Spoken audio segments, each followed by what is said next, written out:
I'm David Smith of SmokingMusket.com in Morgantown, West Virginia, the place where quarterbacks run routes and catch passes just as well as the wide receivers, but none of them actually play quarterback. And I'm Melissa Treebwasser, Fort Worth, Texas, from Frogs of War, the place where we'll go ahead and just let our quarterback throw the ball and our wide receiver catch it because they've done an awfully good job of that so far this year.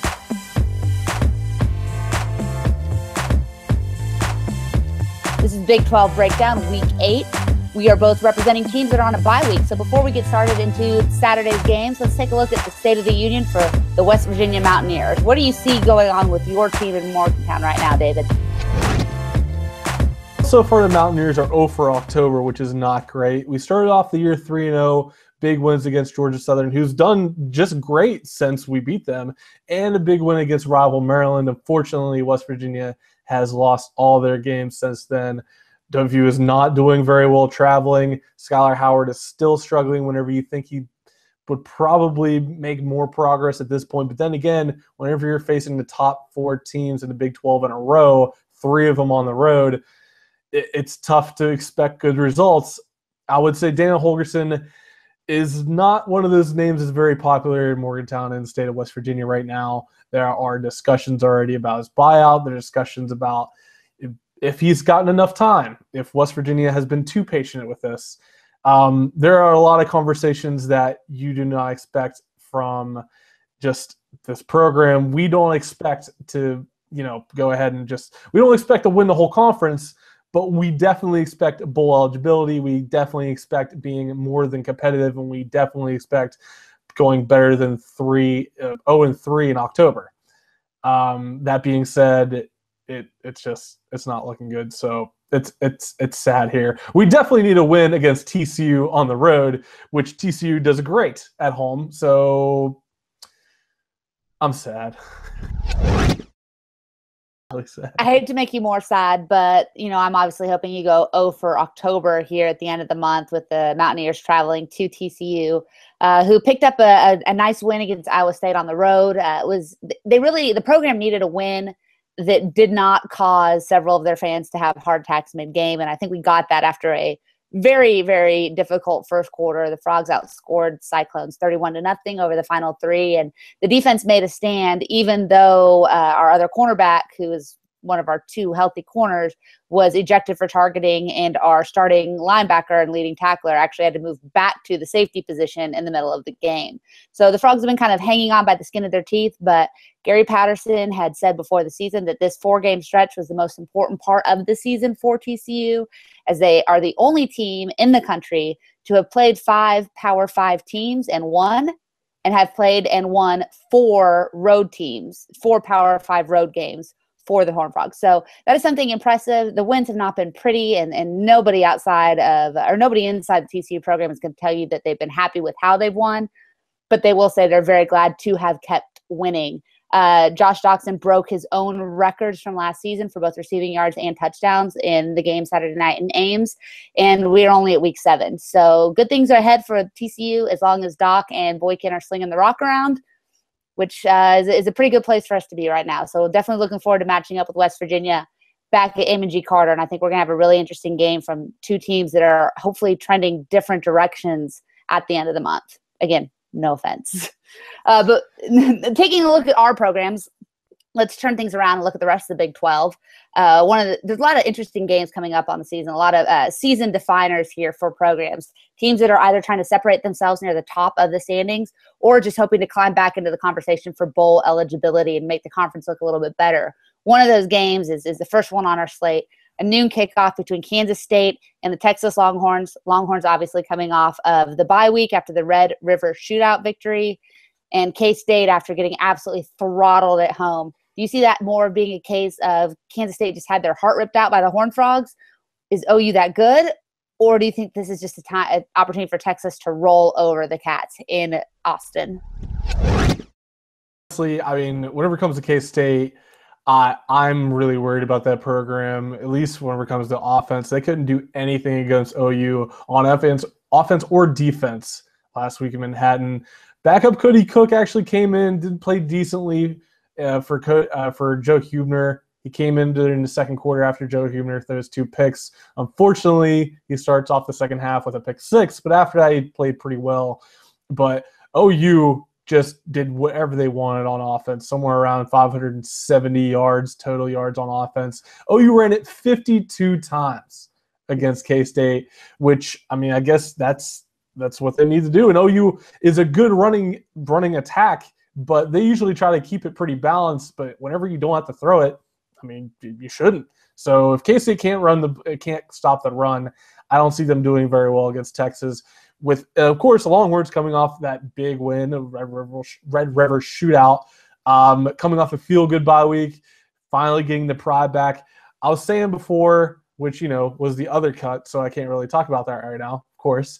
But I was saying before about Texas that they look like they played with pride for the first time, especially the defensive and offensive line. The big guys for the Longhorns pushed the Sooners around whenever it came to the Cotton Bowl. So I don't think that really changes at all whenever it comes to the K-State game. I think Texas moves and controls the line of scrimmage on both the offensive and defensive sides of the ball. I think they win comfortably 31-10 and cover. I think it's 3.5 as the spread. So I think they do fine.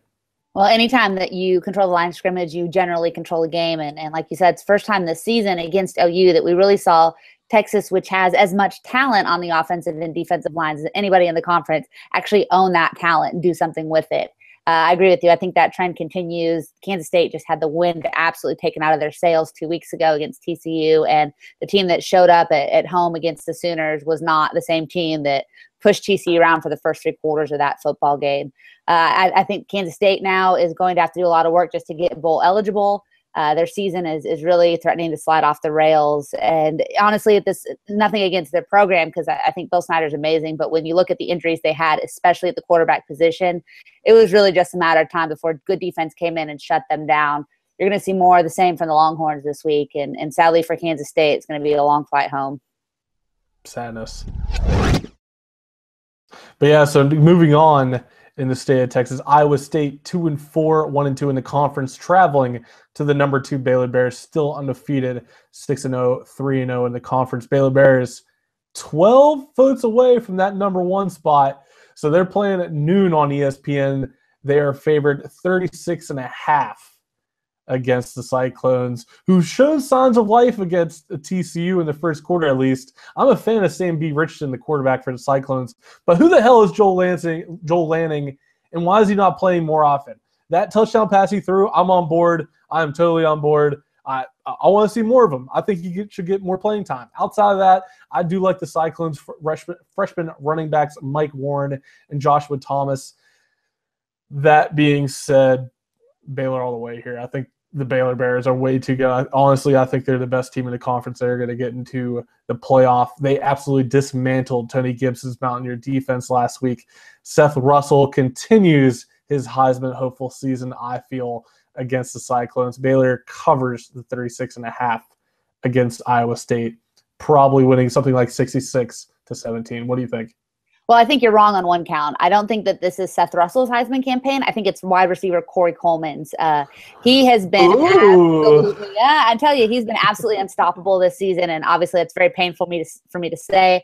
While I do think Josh Doxson should be the Biletnikoff favorite at this point, Corey Coleman is doing everything in his power to get into that conversation. I believe he's got 16 touchdowns through the first 7 games, and I don't care that they're playing high school JV teams. That's still pretty darn impressive, especially when you consider the starters have been out for good portions of the second half in most of those games as well. Seth Russell's done some really nice things. He did kind of light up the Mountaineer defense, but I still think we're a long way from knowing if Baylor is the best team in the conference. They're certainly in the conversation, and I think they'll have the opportunity to prove it. That won't be happening against Iowa State, obviously. Frankly, this game should be a Pac-12 After Dark special because it's going to be not suitable for children to watch. The destruction is going to be completely full and just sublimely awful. So I feel for you Cyclones. You had a great first quarter against TCU. Hold on to that because it's probably the last good thing that's going to happen to this team for a while. Baylor rolls. It's a statement game. I think they try to drop 100 points. I also think that Corey Coleman gets 4 touchdowns in this game to possibly obliterate the Baylor record that he is on pace to set before the end of the month. Next game up on the schedule is a absolute game of two teams going two different directions. You've got a Texas Tech team who almost blew it to the most embarrassing loss of the season for a Big 12 team against Kansas, against an Oklahoma team that bounced back after what was previously the most embarrassing loss of the season against Texas to just obliterate Kansas State in their home stadium.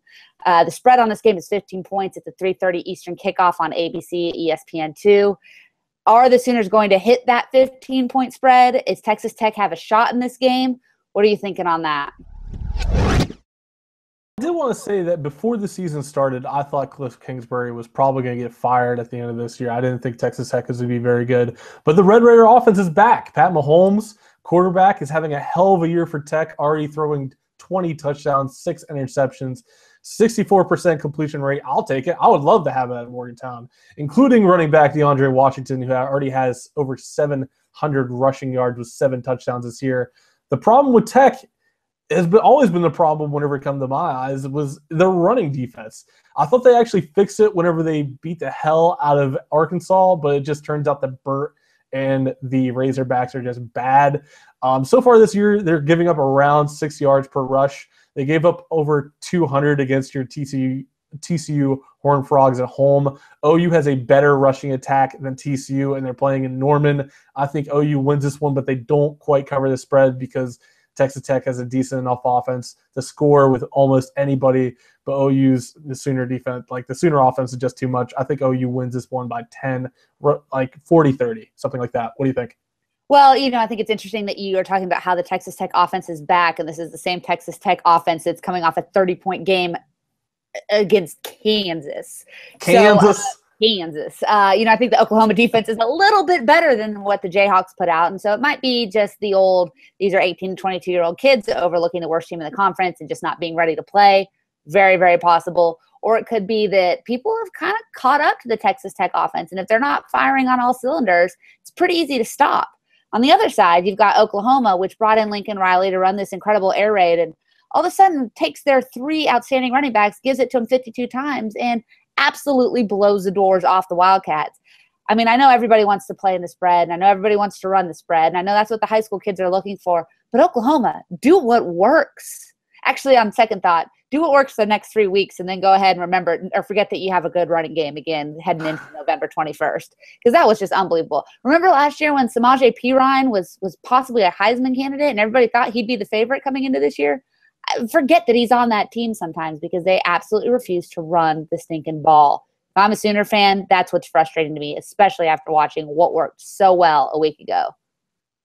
That's fair. That is absolutely fair. Although West Virginia got the full front of that Samaje Perine Heisman hopefulness because he ran wild against West Virginia and Morgantown 2 years.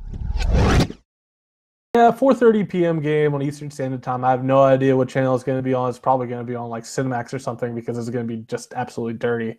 But yeah, as you mentioned, the Pokes coming off their own feel-good bye week after escaping Morgantown with a win. The bye absolutely could not have came better at a better time for Mike Gundy's team. He was saying about how exhausted they were in the second half against West Virginia. And I still feel like West Virginia should have won that game. I'm not quite drinking the Kool-Aid for the Cowboys so far. I mean, through these gold and blue glasses, I feel like West Virginia, through these gold and blue contacts, this one's actually already bothering me. But West Virginia probably should have won that game, but, whatever. Although I will admit, Oklahoma State's quarterback Mason Rudolph does make plays when he absolutely needs to. He is very clutch whenever just the moments that he has to make plays, he does, including that very long run against the Mountaineers that I still have nightmares to. Even still after playing Baylor and just absolutely losing them, I still have Mason Rudolph breaking off like a 60-yard run on my nightmares. Including in my nightmares, Emmanuel Ogba and Jimmy Bean, both on that defensive line for the Cowboys, are definitely both going to be playing on Sundays eventually. Unfortunately for all of us in the Big 12, they're still playing on Saturdays against us. So that being said, KU did look better at home against Texas Tech, but I still don't think it's going to happen. I think KU covers, though. I think they're improving. I still think they're going to lose. Probably going to be like 42-17. They cover the 33.5 for the Cowboys, though. Well, you said you're not drinking the Oklahoma State Kool-Aid. Well, that team reminds me a little bit more of Tang than Kool-Aid. A little bit of an off-brown, something that is only good every once in a while. But if you drink too much of it, you get really, really sick. And that's kind of how I feel about the Cowboys. I don't know who this team is right now. They have managed to win every game they've played, but they have done so with a lot of lucky bounces, and kind of reminds me a little bit of TCU a year ago, and reminds me a lot of TCU this year too, because they keep squeaking by. They keep finding a way to win, and there's something to be said for a good team that just understands how to win, and that's what this Cowboys team has been so far this season. That being said, I don't think they're going to need to squeak by the skin of their teeth this week. I think they get an easy one. Everybody's whipping boy comes to town, and when you've got Kansas on the schedule, as long as you don't look too far ahead, Red Raiders, then it shouldn't be too much of an issue for Mike Gundy's team. Coming off the bye week, they should be refreshed, ready to go, and ready to hit somebody not wearing the same uniform as them. So I think they roll. I think they cover the spread. And I think this is another one where you see Mason Rudolph try to make a statement too. We'll be talking a little bit about Big 12 Heisman contenders here in just a moment. And I think he'd like to get himself on that list as well. So this is an easy one. Boring game for both sides, and you just hope that Kansas continues to improve on a week-to-week basis enough to maybe squeak by somebody later in the years, as long as it's not somebody that we cheer for. Yep. All right, for this week's He Said, She Said, we're going to debate on who is going to be the Big 12 MVP. Personally, I think it's got to be Seth Russell. That dude's ridiculous. He's going to be the quarterback of the Big 12 champion. He already has 1,900 yards passing, 27 touchdowns, 5 picks. He also has 5 rushing. He has a 210 passer rating. That's ridiculous. 32% completions. I saw him against West Virginia, and he busted out some runs. He can also throw it, I think, with the help of Corey Coleman. I have to see. I truly think because they're going to win the conference, they're going to beat TCU on the road. Like, he's going to get the edge. I'm sorry. I'm sorry. To you, I'm sorry. Okay, let me just throw something out there for you. But all right, throw it out there for me. I can't wait. I got my glove. You better be ready to catch this. Through 7 weeks, I'm going to give you a couple stats here. 2,200 yards, 2,000 yards, 2,000 yards, 2375. 25-39, 23, 14, 19, 23, 25. What do all those numbers mean? What do all those numbers mean? The first 7 weeks of the season, those are the yardage and touchdowns, respectively, of the previous 4 Heisman Trophy winning quarterbacks. Guys like Winston, Manziel, Mariota, and that guy with the statue down in Waco. The last one is Trayvon Boykin. The last one is Trayvon Boykin stats to this point in the season. Again, mentioned this earlier, but TCU has played 5 Power 5 opponents. Okay, they've played 4 of them on the road. They have beaten all of them, and I don't care how bad it's looked. They've won them all, and they've won them all on the shoulders of Trayvon Boykin so far this season. 2,539 yards passing, 25 touchdowns through the air against only 5 interceptions. He also has 440 yards rushing and 5 TDs on the ground. He's averaging over 400 yards of total offense per game and has 500 yards of total offense, I think, 3 times so far this season. And again, that's against quality competition, something Seth Russell hasn't seen a whole lot of, none of it his fault. And he's been impressive in those teams against those teams he should blow out.